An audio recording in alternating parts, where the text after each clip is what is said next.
Halo, apa kabarnya saudara-saudara yang kekasih di dalam Kristus? Salam sehat dan sejahtera untuk kita sekalian. Kita akan membahas berbagai pertanyaan tentang keberadaan Allah dan keberadaan manusia. Pada video sebelumnya saya sudah menjelaskan tentang incommunicable attributes dan communicable attributes yang ada pada dirinya Allah, yang menggambarkan seluruh keberadaan Allah. Allah yang ada pada dirinya, yang tidak berubah, yang kekal, yang satu kesatuan, roh adanya, intelektual, moral, dan kedaulatannya. Tentulah kita perlu membaca, mempelajari, menyelidiki seluruh keberadaan atribut Allah melalui pembacaan Alkitab setiap hari. Agar kita memiliki kedekatan dengan dirinya Allah yang kita sembah, mengenalnya dengan utuh melalui pembacaan firman Tuhan. Pada video kali ini saya akan menjelaskan satu bagian yang penting yang perlu dan pemahamannya perlu kita mengerti dengan utuh, yaitu incommunicable properties attribute. Karakter dirinya Allah yang berkaitan dengan ketetapan. Seperti yang kita sudah ketahui bahwa ketetapan Allah ada pada dirinya, yang menyatakan keberadaannya di dalam segala sesuatu yang Dia kehendaki. Ketetapannya itu kekal, sempurna, mutlak, tidak berubah di dalam kekekalan sebelum segala sesuatu ada, sebelum segala sesuatu diciptakan. Apa saja isi ketetapan Allah? Yaitu penciptaan, providensia, dan penebusan. Ketetapan Allah ini tentunya kita menyadarinya dan mengertinya karena kita bisa membaca Alkitab. Kita mengerti kisah-kisah yang ada di dalam Alkitab. Ada kisah penciptaan, ada kisah kejatuhan, ada kisah penebusan, dan ada kisah penyempurnaan. Nah, apa kaitannya incommunicable properties dengan ketetapan Allah? Mari kita simak penjelasannya. Saudara-saudara yang kekasih di dalam Kristus, Allah Bapa menciptakan segala sesuatu dari tidak ada menjadi ada. Creatio ex nihilo. Dengan kasih-Nya, dengan firman-Nya, dengan kuasa-Nya melalui Sang Anak. Firman, satu-satunya pengantara di dalam kuasa, kekuatan, kehidupan Roh Kudus. Bapa, Anak, Roh Kudus. Bapa sumber, Anak mediator, Roh Kudus yang memberikan hidup. Ketiganya setara, ketiganya satu kesatuan, berkarya menciptakan segala sesuatu berdasarkan pada ketetapan dari ketiganya. Dan segala sesuatu yang diciptakan itu baik adanya, teratur, indah, dan jelas di dalamnya ada kehidupan, ada kebenaran, dan kita tahu bahwa manusia pun diciptakan oleh Allah yang spesial dan betul-betul unik. Segala sesuatu yang diciptakan oleh Allah Bapa melalui Anaknya, Sang Mediator satu-satunya, oleh Roh Kudus, segala sesuatu itu dipelihara, dijaga, ditopang sedemikian rupa sehingga teratur, indah dan agung, mulia, yang memancarkan kemuliaan Allah. Itu namanya providensia. Di dalamnya Allah memelihara, menjaga dengan segala anugerah umumnya.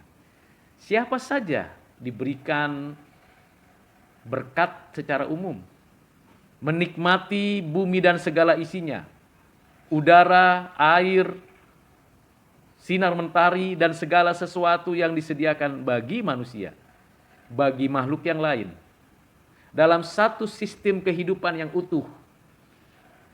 yang mana kita tahu bahwa providensia Allah ini sungguh-sungguh nyata. Sekalipun kondisi dan situasi kita sudah melawan Tuhan, jatuh dari segala kebenaran, bergeser dari kehendak Tuhan dan memberontak kepada Allah, namun Allah kita adalah Allah yang tetap setia menjaga, memelihara, dan hadir di tengah-tengah seluruh karyanya. Dialah yang memimpin sejarah, karena dialah yang memulai sejarah, mengisi sejarah, dan yang akan mengakhiri sejarah bumi ini. Mari kita lanjutkan bagian yang ketiga adalah penebusan. Karena begitu besar kasih Allah akan dunia ini sehingga Ia mengaruniakan anaknya yang tunggal supaya setiap orang yang percaya kepadanya tidak binasa melainkan beroleh hidup yang kekal. Allah Bapa mengutus anaknya menjadi manusia melalui inkarnasi dan tentunya ada di dalam rahim Maria, dinaungi oleh Roh Kudus dan akhirnya dilahirkan, dibesarkan bersama-sama dengan manusia, ada di antara manusia, melaksanakan kehendak Allah dan mati di atas kayu salib, bangkit dari kematian, menyatakan diri kebangkitannya, naik ke surga, duduk di sebelah kanan Allah Bapa dan akan datang kembali untuk menghakimi orang yang hidup dan yang mati. Anak Allah satu-satunya Mesias, pengantara, tidak ada yang lain.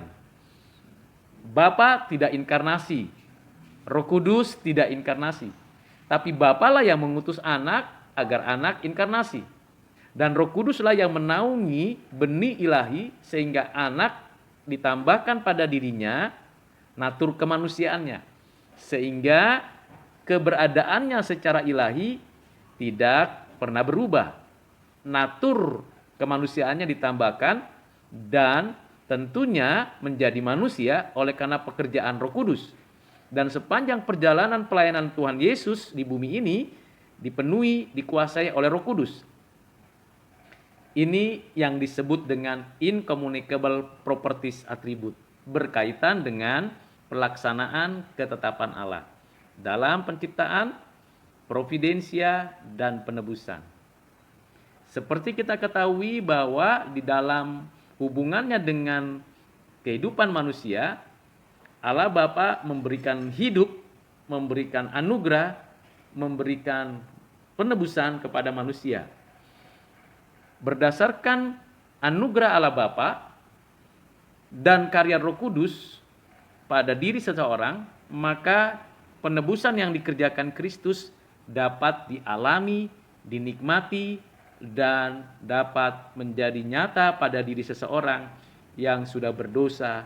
Dan akhirnya setiap orang yang percaya kepada Kristus dilahirbarukan oleh Roh Kudus, memanggil Allah dengan panggilan Bapa, dan dia menjadi anak-anak Allah, dibenarkan di dalam Kristus dan menikmati hidup yang kekal selama-lamanya.